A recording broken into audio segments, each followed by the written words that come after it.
research and I found something interesting, and you might not have any knowledge of this part of, like, I would assume you would, but about this recent that you just acquired your first acquisition, and it's this startup in Denver.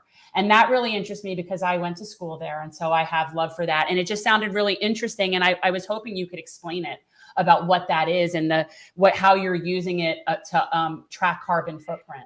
Yeah, Carbon Insights. So step back briefly. The company I co-founded is called Aspiration. And the mission of Aspiration is to provide sustainability services to businesses and to consumers, to use the private sector to try and fight the climate crisis.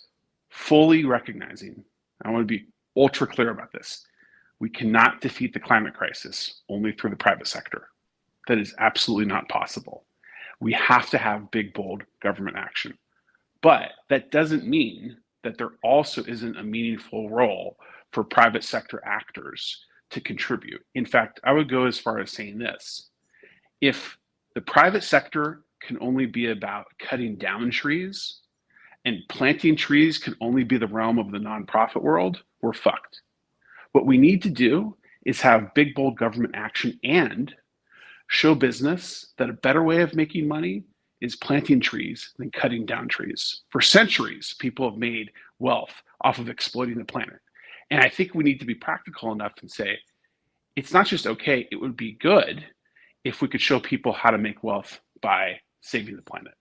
So Aspiration has a business that is about helping enterprises and businesses track their carbon footprint and then neutralize that carbon footprint through a combination of reducing their emissions and also utilizing nature-based offsets.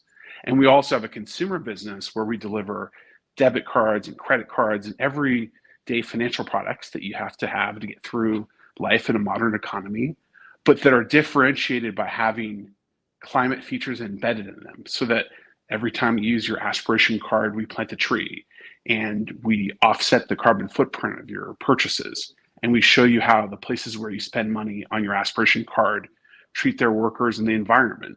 So you can compare and contrast where you're going to buy your groceries based on which stores treat their workers and the environment the best.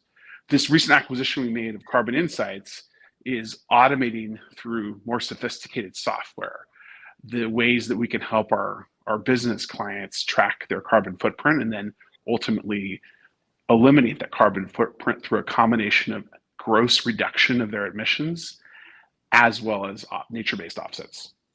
So you can actually track like the product. This is what I'm picturing. Like, so if I'm buying something, then I would know what that entailed to get that.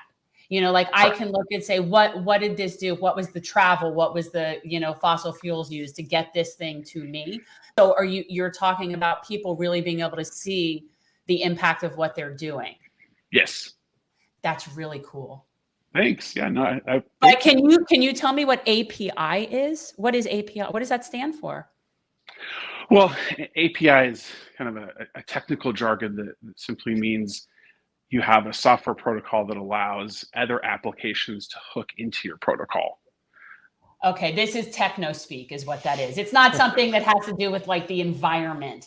Like this is techno computer speak. Okay, because it just says APIs and I don't know what that is. And by the way, I'm not an engineer, so if any of the engineers at Aspiration are listening, I've probably embarrassed myself in how I've described this, but that's why I did the best I could from a liberal arts standpoint.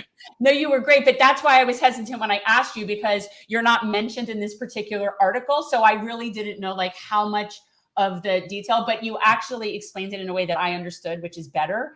So like if you were an engineer and you really explained it complicated, then it would make it harder. So yeah, we're trying to build bridges between the very, very technical smart and regular people so that they understand what's going on. Yeah, look, that's one of the reasons why, we do have a very, very cordial relationship with Andrew Yang. I think it's important that we try to build this coalition as effectively and efficiently as we can. And speaking of reduction of carbon footprint, a lot of people have ideas in terms of what we can implement. We're both huge proponents of high-speed rail. I think that in terms of reducing our carbon footprint, that is one of the ways that it could be done. And of course, it would be a massive infrastructure project that this country really needs. how would you see reduction of carbon footprint from your perspective? Obviously, we can change the energy grids in a lot of places, especially out west. I mean, I've driven, recently on I-10, between LA and Palm Springs. And of course, you got endless amount of wind farms, but there's obviously a lot more that needs to be done. So how do you see the ultimate landscape as far as, reduction of the carbon footprint? Do you see it as, a major project to start like a high-speed rail, or is there anything else you would have in mind? It is genuinely all the above. The problem is too big for any single answer. High-speed rail has an important role to play. Electrification of the grid, making renewable energy transportation of all forms, including personal transportation, more affordable is crucial. All of this has to be filtered through a lens of making sure that everyone can participate and that we don't fight the climate crisis on the backs of working people, which too often has been the case. But there's no single answer. We need an industrial remobilization that requires government coordination that we haven't yet received. But I'm cautiously optimistic that we will act before it's too late. Thanks for watching. If you want to support our mission to transform politics into service, please like this video, subscribe, follow us on social media, and consider joining our Patreon, where you'll get early access to our interviews as well as other exclusive content. Links are in the description. Peace out.